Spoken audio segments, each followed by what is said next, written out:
Namaskaram! Restorative Yoga Part 2. Let's really try to access our lungs and find their fullest capacity. It is so important to breathe really fully. Many of us spend our whole life just breathing in the upper lungs. The bigger we breathe, the slower we breathe, the better. Let's try this side lying position.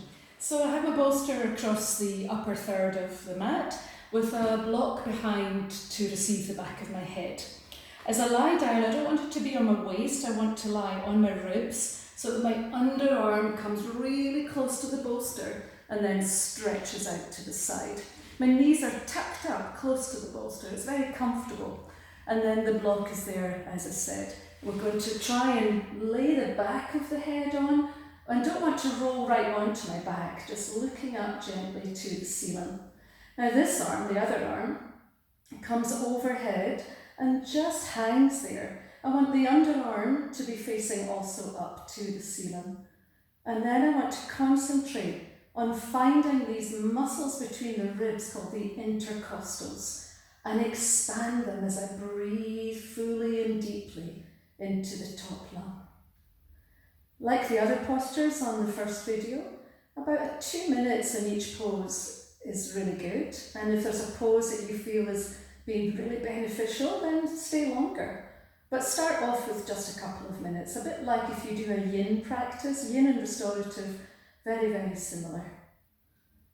So let's say I've been here for 2 minutes. I would take this overhead arm, press it against the bolster, and then do the same pose on the opposite side. Once you've done both sides, you'll just feel more space in your ribs. So then I can do one of the bigger poses. Supta Baddha Konasana, you would probably refer to it in Hatha Yoga, or reclining butterfly, or it's also a little bit like a reclining fish pose, Matsyasana, because the chest is going to be pushed up really high, and you'll feel the benefits in your upper back and definitely across the chest and shoulders. But it's good to do those side-lying ones first to find the space. The block, you might even need an extra block if you're quite tight across the chest. Let's see how it goes here. So I'd like my chest to be pushed up by the bolster, my arms to come behind the bolster, perhaps hugging it like so, perhaps stretching the arms out, and then tipping the chin up slightly, just like fish pose. Then the thyroid will also get the benefits. If you don't like the sensation of the head being tipped up, put an extra block under so your head is more neutral. Relaxing the back of the head, trying to relax the arms. If your arms are up here, you could use blankets or blocks underneath them to support them, but it won't do any harm to let them hang out there. I also like to come into the Supta Baddha Konasana, reclining butterfly, so the hips are also involved. In this beautiful open pose, there's so many benefits. And the benefits are also to the chakras, the energy centres, feeling the energy being received through the soles of the feet, travelling up through our nadis, our little rivers is one of the translations of nadis, energy lines, moving up into the groin, being received at the root chakra. Hips are open, so pelvic floor chakra, sacral chakra, abdominal chakra, heart of course, and throat, third eye, and crown. I like to stay here for a good 5 minutes, but if you're new to this practice, just a minute, maybe 2. And again, breathing deeply. I had a yoga teacher once who said, let's not refer to our ribs as the rib cage, because then your lungs feel like they're imprisoned behind metal bars. So let's call it a rib basket. And the basket can move like willow.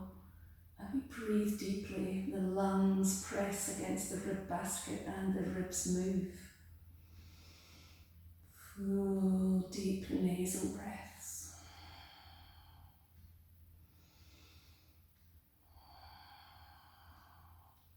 Now, if you manage to stay here for some length of time, be very aware of how you come out.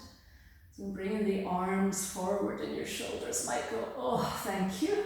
And then if you can, reach for the outside of your thighs and help the knees together. Slowly rolling to one side, being careful with your neck and using the bolster to push you up. Supta Baddha Konasana. Now, if we take a similar pose, but go back to, as in the first video, having the bolster under your knees, this is a lovely relaxation pose with less of a back bend, less of an opening, but it's still very nice. So maybe something a lot smaller, like a rolled up blanket under your chest. You may or may not require the block for your head. Lying so that your body is like a wave, it's called the mountain brook, adjusting your pose. So again, the blanket is pressing the chest up slightly, arms are out to the side, neck is more neutral and legs relaxed. It's a lovely relaxation pose with lots of benefits again. Feel the benefits working for you. If this is how you want to finish your session, you might be so comfortable you want to just finish with this. This is great. You could take the blanket away so your back is flat. And then there's one more I'd like to show you.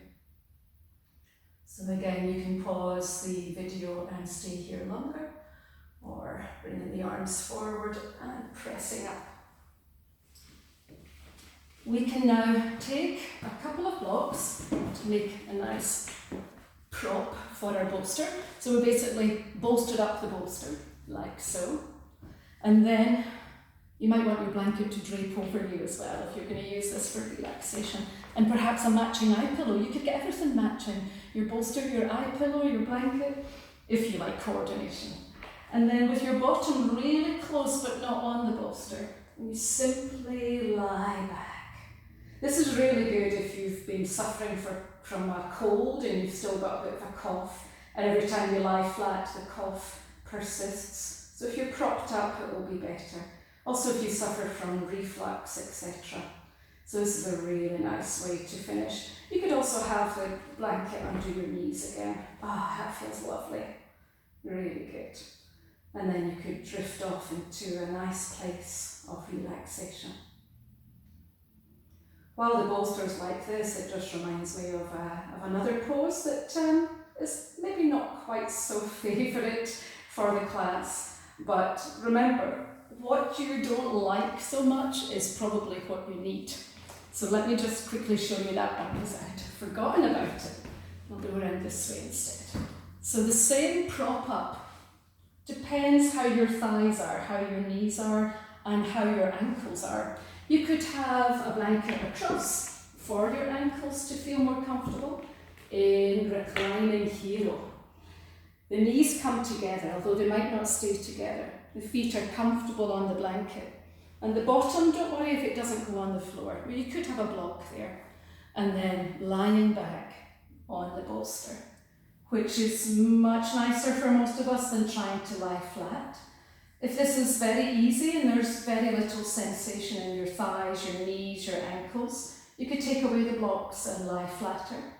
You could take away the bolster, but it is restorative yoga, so it's nice to keep it there. Big stretch for me down the IT band, down the outside of the thighs. For many people it's more about the ankles. So you could have the blanket folded again to prop up any space that might be under the ankles. After this one it's always really, really nice, and I don't know if nice is the correct word, but very beneficial to step out either side of your bolster and press again to downward facing dog. Downward facing dog is just one of the best poses of yoga, isn't it? I think that's all for now. There's probably so many more that I've forgotten to put in, but that's giving you a nice little catalogue of postures. So if you've just come across this video, there's 2, and the first one should be on Facebook as well. Any questions, drop me a message and I'll see you very soon. Namaste.